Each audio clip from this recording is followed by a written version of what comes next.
त्रिवेणीं माधवं सोमं भारद्वाजं च वासुकीं वन्दे अक्षयवटं शेषं प्रयागं तीर्थनायकं.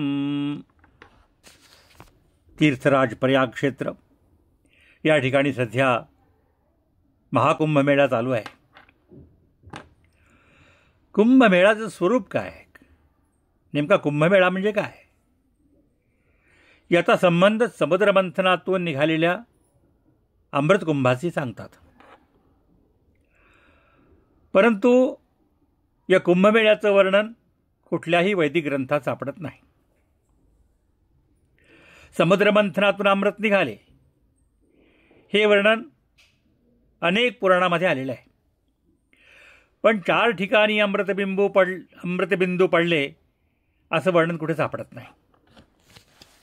आणि जर कुठे वेदामध्ये कुंभ शब्द आला तर तो कुंभमेळ्याच्या संबंधात नाही. त्याप्रमाणे अथर्ववेदामध्ये चतुर्थ कुंभान चतुर्धा दधामी किंवा पूर्णकुंभोषधिकाल आहितस्तम असे मंत्र आलेले आहेत. आता हे मंत्र कुंभमेळ्याशी संबंधित नाहीत. हे मंत्र यज्ञाचा महिमा सांगणारे मंत्र आहेत. हां, पुराण काळात मात्र असे काही प्रसंग आहेत की एका निमित्ताने एका प्रसंगात भरतखंडातील सगळे संत एकत्र येऊन सत्संग करणे, धर्मशास्त्रावर चर्चा करणे, धर्मामध्ये काही पद्धती चुकीच्या पडल्या असतील त्या सुधारणे, याकरता संगतीकरण हा भाग होत असे. सगळे संत एकत्र यायचे, प्रत्येकाने आपापले विचार विनिमय मांडायचे, जगत कल्याणाकरता मार्ग सांगायचा, असे वर्णन आलेले आहे. कारण या ठिकाणी महत्त्वाचा भाग म्हणजे सगळे संत येतात आणि संत जगत कल्याणाकरता कार्य करत राहतात. तीर्थाचं तीर्थपण संतांनी टिकवलंय. तीर्थी कुर्वन्ति तीर्थानी, किंवा अतीर्थालाही ते तीर्थपण देतात ते संत आहेत. तीर्थी कुर्वन्त्य तीर्थानी म्हणजे तीर्थाचे 2 प्रकार, स्थावर तीर्थ आणि जंगम तीर्थ.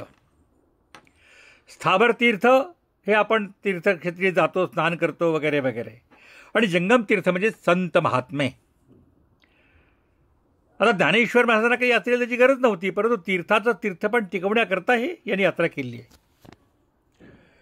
ज्या ठिकाणी तीर्थ नाही त्या ठिकाणी तीर्थपण देतात. जसं शिर्डी साईबाबामुळं शिर्डी तीर्थ झालं, शेगावचे गजानन महाराज यांच्यामुळं शेगाव तीर्थ झालं, तसं ते अतीर्थालाही तीर्थपण देतात आणि जगत कल्याण करतात.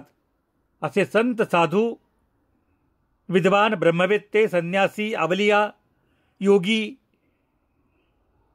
सगळे एकत्र येतात आणि त्यांच्या कृपादृष्टीत जर आपण पडलो तर आपण कृतार्थ हो. किंवा त्यांच्या अंगावरचं पाणी चुकून जरी आपल्या अंगावर पडलं तर येशाम वाक्योदकेनैव शुद्ध्यन्ति मलिनो जनाः, ज्यांच्या वाक्यामुळं किंवा उदकेनैव त्यांच्या अंगाचं तीर्थ जरी आपल्यावर पडलं तर शुद्ध्यन्ति मलिनो जनाः, मलिन माणसं शुद्ध होत असतात. म्हणून अशा कुंभमेळ्यात अवश्य जायचं, संतांची दर्शनं घ्यायची, हा महत्त्वाचा भाग आहे. पाण्यामध्ये बुडी मारून येणं ठीक आहे, चांगलाच भाग आहे, तीर्थच येते, पाणी नाही आहे.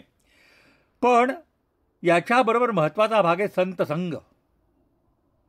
क्षणमिह सज्जन संगतिरेका भवती भवार्णवतरणे नौका. एक क्षण संतांची संगती झाली तर भवसागरामध्ये नौकेचं कार्य करत असते. म्हणून त्या ठिकाणी जाणं, दर्शन घेणं अत्यंत आवश्यक आहे. आता हा जो कुंभमेळा ठरला, अनेक ऐतिहासिक घटना आहेत त्या बाबतीत, की या ठिकाणी सगळे भारतखंडातले एकत्र येऊन संत महात्मे धर्माची पुनर्रचना, त्यामध्ये सुधार करण्याचे महत्त्वाचे कार्य होत असे. म्हणजे करपात्रीजी महाराजांच्या काळातही अशा घटना घडलेल्या आहेत आणि त्यातून धर्मामध्ये बरेचसे त्यात नवीन नवीन मुद्दे मांडले गेलेले आहेत. म्हणून यालाच एक प्रकारचा यज्ञ म्हटलेला आहे. ईज्यन्ते संगती क्रियन्ते विश्वकल्याणाय परिभ्रमणं कृत्वा महंतो विद्वांसः वैदिक शिरोमणयः व्याख्यानरत्नाकराः निमंत्रिते अस्मिन् इति यज्ञः.